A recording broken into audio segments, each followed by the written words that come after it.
सर्वमङ्गलमाङ्गल्ये शिवे सर्वार्थसाधिके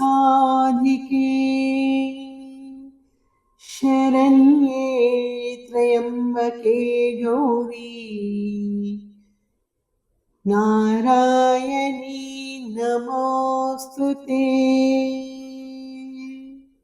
అతి మంగళకరమై సర్వమంగళ నామధేయురాలవై అన్ని అర్థములను సాధించి శరణుజొచ్చిన వారికి ఆశ్రయమిచ్చే ముక్కంటి దేవర అయిన శివుని అర్ధాంగి అయిన ఓ పార్వతి, ఓ దుర్గాదేవి, ఓ నారాయణి, నీకు నమస్కరిస్తున్నాను. ఈ మంత్రము దుర్గాదేవికి అంకితం చేయబడింది. ఆమె ఐశ్వర్య స్వరూపిణి.